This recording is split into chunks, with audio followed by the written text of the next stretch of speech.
Hi అండి, welcome to my channel. ఈరోజు మన వీడియో వచ్చేసి సంవత్సరం అంతా నిల్వ ఉండే టమాటా పచ్చడి మా అత్తయ్య స్టైల్లో ఎలా చేయాలో చూపిస్తానండి. ఇది కంప్లీట్గా మా అత్తయ్య స్టైలే. మా అమ్మ వాళ్ళు అయితే ఇలా పట్టరు. వాళ్ళు ఒక రోజంతా ఎండపెట్టి తర్వాత అయితే టమాటా పచ్చడి పడతారు. ఈ పచ్చడి కానీ నచ్చితే ఒక్కసారి ట్రై చేసి ఎలా ఉందో తప్పకుండా కామెంట్ చేయండి. ఫస్ట్ టైం మన ఛానల్ని చూస్తుంటే సపోర్ట్ చేయండి. ముందుగా స్టవ్ వెలిగించి గిన్నె పెట్టుకొని టమాటాలు వేసుకొని ఒక గ్లాస్ వరకు పల్లి నూనె వేసుకొని టమాటాలని మూత పెట్టి మధ్య మధ్యలో కలుపుకుంటూ టమాటాలు కొంచెం మగ్గేంత వరకు ఉడికించుకోవాలి.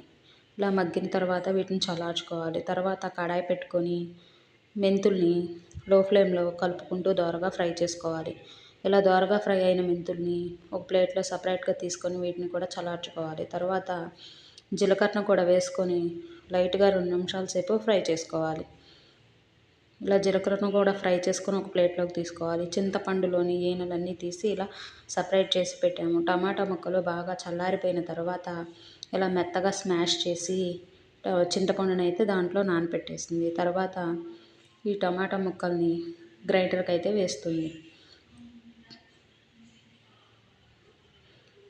ఇలా ఒక గిన్నెలోకి తీసుకుంటుంది. జీలకర్ర, మామూలు అల్లం, వెల్లుల్లి వేసి గ్రైండ్ చేసిన పేస్ట్ని అయితే ఈ పచ్చట్లో వేస్తున్నాం. మేము మామిడి అల్లం అయితే వేయమండి, మామూలు అల్లమే వేస్తాము. కావాలంటే మీరు మామిడి అల్లం అయినా వేసుకోవచ్చు. 4 కేజీల పచ్చడికి 3 సార్ల ఉప్పు, 3 సార్ల కారం కడిగి వేస్తూ పచ్చడిని అయితే పడుతున్నారు.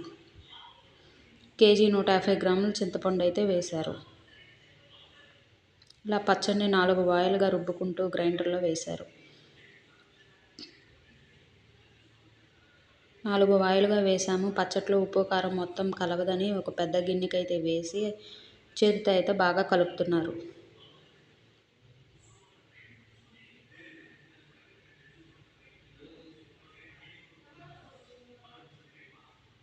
ఇలా చేతితో బాగా మిక్స్ చేసుకున్న తర్వాత అన్నంలో వేసుకొని ఉప్పు కారం సరిపోయిందో లేదో టేస్ట్ చూసి ఉప్పు కారం అన్నీ సరిపోతే ఇంకా పోపు పెట్టుకోవటమే. ఇది కంప్లీట్గా మా అత్తయ్య స్టైలేనండి. సంవత్సరం అంతా నిల్వ ఉంటుంది. ఒక్కసారి ట్రై చేయండి. పచ్చడి చాలా టేస్ట్గా ఉంటుంది. మామూలుగా రోట్లో రుబ్బితే ఆ రోట్లోనే వేసి కలిపి ముద్దలు పెట్టేది.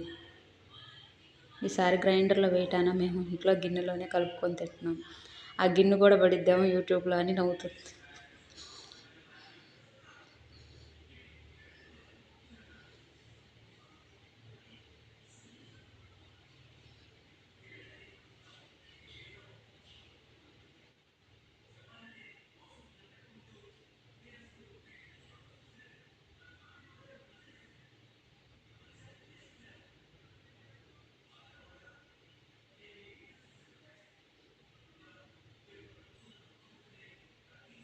చేతి నిండా పచ్చడి ఉండటం వలన ఇలా ఎడమ చేతిలో పెట్టించుకొని తింటుందండి, వేరేగా కాదు.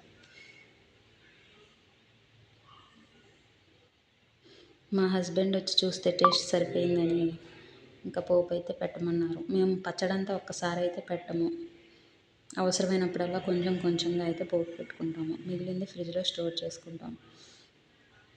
ఇలా పల్లి నూనె వేసుకొని పచ్చిశనగపప్పు, ఆవాలు, పోపు దినుసులు అన్నీ వేసుకొని ఎండుమిరపకాయలు వేసుకొని అవి కొంచెం ఫ్రై అయిన తర్వాత మనం రెడీ చేసుకున్న పచ్చడిని అయితే వేసుకొని మొత్తం ఒకసారి బాగా కలుపుకొని గ్లాస్ బాటిల్లోకి తీసుకోవాలి. అంతే. ఈ వీడియో సబ్స్క్రైబ్.